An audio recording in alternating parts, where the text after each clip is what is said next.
So it's probably slightly frightening our viewers here. This guy's a bit crazy about the cooking side of things. A little bit. Remind me not to have dinner at his house. I want to be sure what the meat I'm eating is.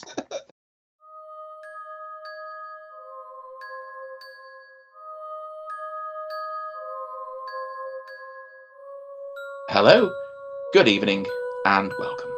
I'm Simon Bestwick. And I'm Gemma Files, and this, of course, is No Darkness. No darkness, but ours.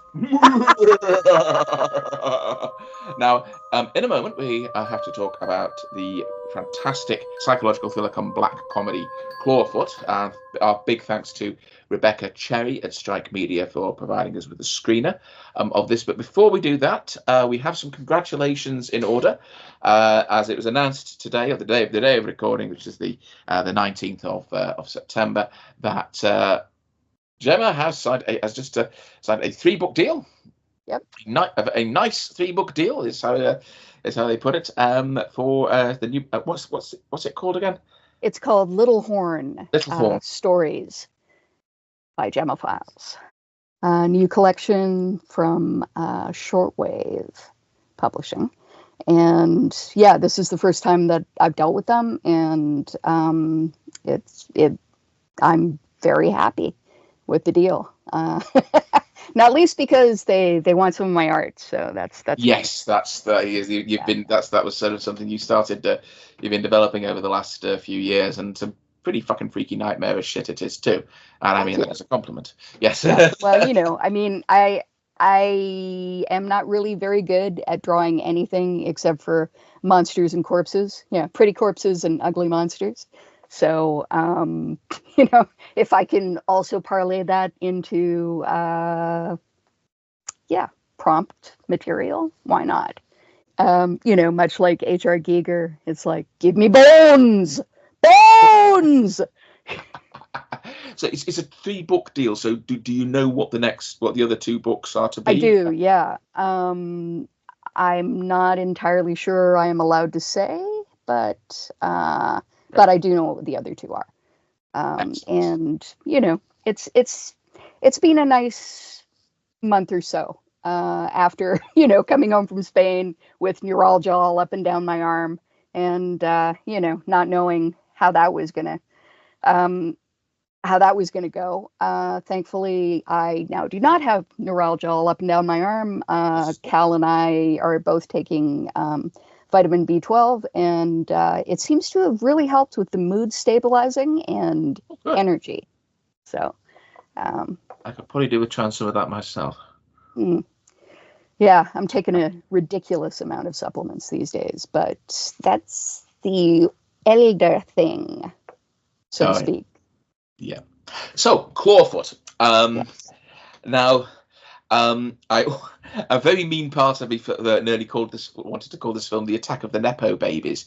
But that would be really unfair because both of the lead actors give really excellent performances in their own right. I mean, all the performances across the board are strong, but the two leads, which are Francesca Eastwood and Milo Gibson, are the ones who basically drive this film, and both are absolutely fantastic. I knew about Francesca Eastwood coming in, but I totally did not know about Milo Gibson. No, I sort of saw Francesca Eastwood, and I thought, is that? And I checked, and it's like, oh, she is. And then it wasn't until later when I saw, and I was kind of like watching the Gibson's performance. I think, who's this guy? Is it Milo Gibson? It's like, oh, it's Mel Gibson's right. Well, that's why he looks vaguely familiar, and his eyes are particularly, charismatic. And he's very good at playing the psychos. He's got a real knack for that. No, I mean seriously, he's terrific. They both are, and maybe a quick description, a quick praise without giving too much, without giving much away, because this is one of those films where the less you know going in, you better know things in the broader strokes. So Francesca Eastwood's character is a sort of very well-to-do Janet. She's a very well-to-do housewife whose husband appears to be away on a business trip, and suddenly, lo and behold, there's a knock on the door, And it's this guy who's basically saying her husband has basically ordered a clawfoot tub, having the bathroom remodeled. Thing is, this is the first she's heard of it, and she would never want a clawfoot tub in her bathroom because she's very big on doing her own design. But he parlays his way into the house, and very quickly things get uncomfortable. Leo, who's the handyman, is manages to be very, very sort of creepy and invasive in ways that are very, at first at least, kind of very, very hard to just, unless you got a lot more confidence to kind of stop and pin down on. And certainly, and she doesn't seem to lack confidence, which makes you think that maybe there's something going on where she just, she has stuff that she doesn't want people looking too much at. Things kind of build and slowly escalate. And Leo brings in a chum of his called Samuel, he's this rather sort of tubby, lovable sort of dude who, if anything, develops a bit of a crush on Janet, and who genuinely seems to be completely oblivious to all the weird undertones, all the back and forth. It's really funny to me with Leo's, invasiveness and his, he's always getting in your personal space, which you expect. He's big, she's not, but at the same time, he's not being threatening. He's got this kind of affability, which is very Mel Gibson. And so he'll just say these slightly undercutting things, and almost negging. After a while, I was like, "Oh, you're actually negging her. You're negging her right to her fucking face." I think it's the bit. There's the bit where she's sort of like she's trying to do some cooking, so she tries to teach the kitchen while he's up in the bathroom. Tries to run some water, and it's not winning. She says, "I'm trying to make a bolognese. Why are you using water in bolognese? You don't use water in bolognese. You use." I was thinking at this point, it's like, okay, I would fucking end his bloodline here and now. Nobody tells me how to make bolognese. And in fact, I think it was somewhere at the 10-minute mark, and I was thinking, if this was me, I would have fucking killed him already. And then 2 minutes later, she seemingly does, because as we find out, she's very prone to fantasizing about doing extremely violent and bloody things. Yes. In this case, with some justification. He's really, so there's all of this going on, and it builds up on this very kind of unsettling, almost surreally unsettling. They're demolishing her bathroom over a period of time. Meanwhile, she's like meeting up with her buddy Tasha, who's like a lawyer and a friend married to the next door neighbor, and they are like, "Oh, girl, I hear you. Let's do some yoga." Meanwhile, let's do some yoga. Let's do some wine mum stuff. So, and she's got her son Darren, who I don't think who's about I don't know what 8, 9, and just say a word throughout the entire thing, and it's entirely exactly how much he registers of any of the shit that goes on around him is the thing. And then around the halfway point, there's this shift where we realise that there is actually a reason Leo is here and being such an asshole, and he hasn't just picked her out of a random hat to be horrible to. And then there's this twist where you find out what's really going on, and it's kind of like first half of the film belongs to Milo Gibson, belongs to Leo rather, and the second half is Janet, with some increasingly hilarious support from Tasha. And the second half is increasingly, if the first half is like this very, very uneasy, sometimes darkly comic, psychological sort of suspense thing, the second half is this increasingly outrageous and unhinged black comedy. Absolutely, and genuinely off-putting. Like increasingly off-putting. It's I mean, it's always hard for me because social anxiety humor is a type of humor that I normally do not like at all. It's the kind of thing that just makes me insane. It makes me, it's like, nope, I gotta go, I gotta leave, I gotta get up and leave, but it's so engaging. And I'm not entirely sure whether it's the way that it's shot, the way that it's played, even the score, which is extremely sort of enticing, full of jungle noises for some reason. It's sort of telling you what to think, but not absolutely. And one way or the other, I was utterly engaged from the beginning. Yeah.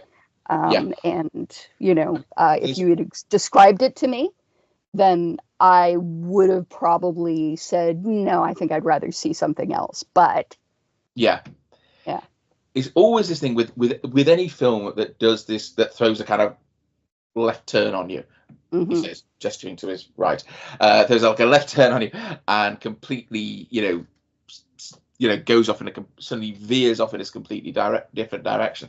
That there are some people will buy into that completely and love it, and some people it'll lose some people. I think that's always the thing whenever you do that kind of switchback kind of change on it. But it totally had me. I totally I was totally along for that particular ride.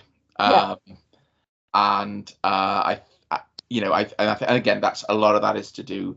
There's the direction, the writing, the performances really anchor it. And like I said, I think Milo Gibson kind of dominates the first half of the film in many ways, whereas Francesca Eastwood kind of rules in the second. I love the way that they both have their foils, which is kind of wonderful. Leo versus Samuel. Samuel's sweetness and his sort of vapidness and his dreaminess in a strange way. Whereas Leo is just like, he's always got something creepy in the back of his probably in the foreground of his mind, but in the back of everything he says and everything he does. On the surface he keeps everything light. It's in a lot of context, unless you're actually there, it would be very hard for you to turn for someone, for her to turn around to a third party and say he's doing this. It's objectionable because he can just act, what? I don't know, bitches be crazy kind of thing. Yeah, exactly. It would be basically the motif of it, which is a kind of one of the, which is as you say, this is that kind of thing that plays on social anxiety and on things like that. And it's kind of like, oh my god, I'd rather face a fucking vampire or something like that coming at me. From the very beginning, there is this feeling that that Janet is a trophy wife. And when we later hear from Tasha that there was indeed a previous wife who her husband left for her. And you're like, yes, of course there was. And so if he did that once, he'll do it again. Absolutely. So that your time is kind of running out, and that's why you're sort of doing the Marquise de Merteuil, staring at yourself in the mirror thing. Yes, everyone. It's a predatory world all round, really. Oh yeah, absolutely. And Tasha as her foil is also kind of wonderful, because at first it's like, okay, so she's the wine mom, she's the yoga partner, she's the she's the Real Housewives of whatever, next door, but she's nuts. And there's this one moment where you're like, she's a lawyer, a high-powered criminal attorney. So this is your first clue. Are we dealing with this? We may be dealing with a psychopath. Yeah, absolutely. And and at one point, when Janet is like, do you ever fantasize about hurting people? And she's like, oh yeah, sometimes. I remember at one point, I do this thing where I kind of stand above my husband while he was asleep with, pillow in my head, in my hands, pillow in my hands, and you're just this crazy thing that I would do. And I think he figured out that I was doing it. He must have woken up a little, because the next day there was a live-in nanny, and my legal thing was up on the wall again. Yes. Please, Tasha, go out and do your job so that you won't murder me in my sleep. Yes, I mean, there's a thing of power dynamics there, because if Janet is very uncertain of her position, yes, and about the security of her position, there is very little doubt about who's in charge in Tasha's household. Yeah, Tasha is in charge. But yeah, I mean, she's so that wonderful thing of character and foil, yeah, and then the two of them sort of getting closer and closer until that flip in the middle. It's I really did not expect to enjoy this film as much as I did. It's one of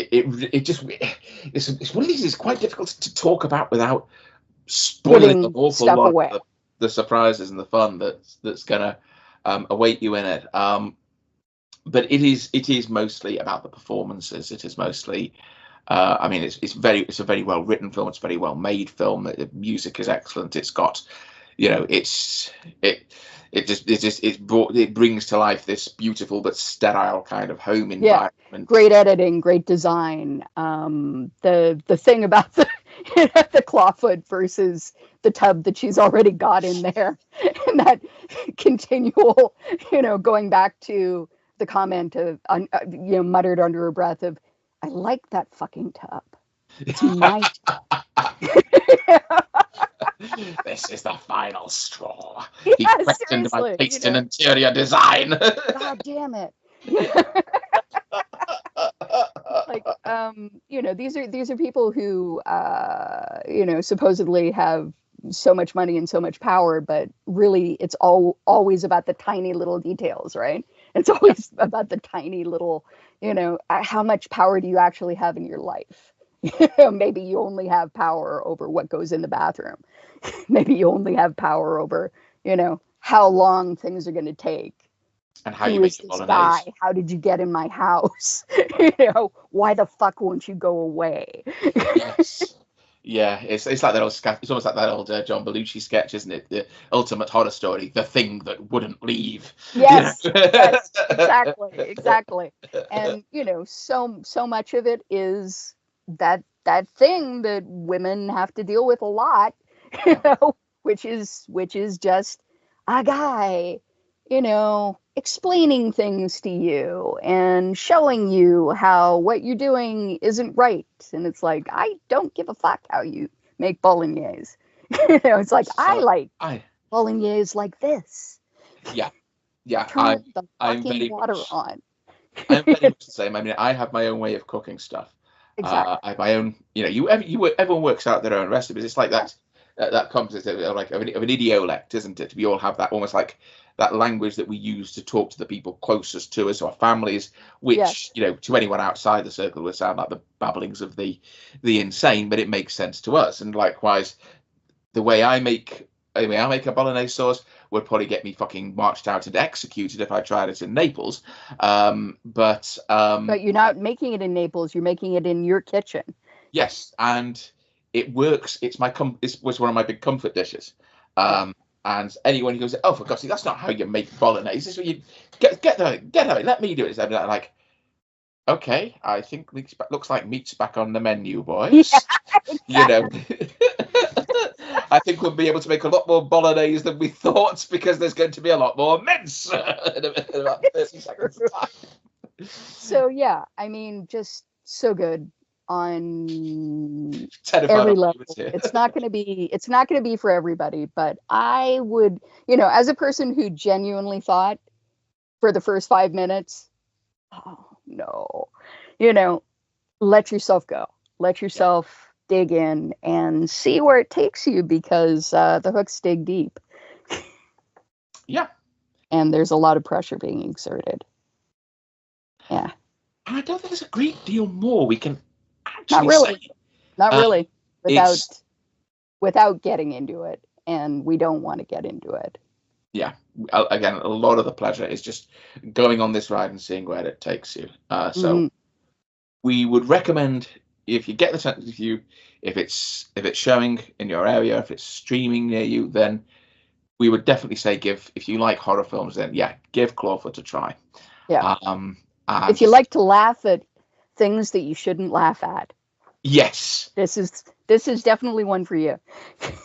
And if you've ever had someone in to remodel the bathroom and they pissed you off, then this will probably provide you with a great deal of visceral satisfaction. Dude, if you've ever had to deal with the thing that would not leave, the large hairy male thing that would not leave and insisted on taking off its shirt. And insisted on showing, and insisted it could make the Bolognese better than you. God damn it! Sorry, that one. I know. So Clawfoot. That is actually it was released on the 9th of this month. So it's out now. It'll be streaming soon if it isn't already. Starring Francesca Eastwood, Milo, Gibson, Olivia Culpo, Oliver Cooper, Nestor Carbonell, and directed by Michael Day. And you really want to give this a go. Yeah, you're going to enjoy it. Yeah, absolutely. So that's it. Short and sweet for us, and my God, we haven't made any dick jokes. No, and no butt jokes. And no, we have failed in our duty to lower the tone. Jesus, what the hell is wrong with us?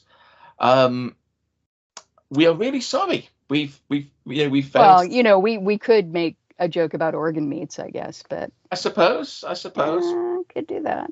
Yeah. Sausage of a different type. But some days there's just no dick joke to make. No, we promise to do better, or possibly worse next time. Yeah, worse next time. So we will be back soon to lower the tone once again. In the meantime, I have been Simon Bestwick. I remain Gemma Files, and this, of course, is still and always no darkness. Oh, yes. No darkness. But ours. Why are the balloons flying up your I don't know.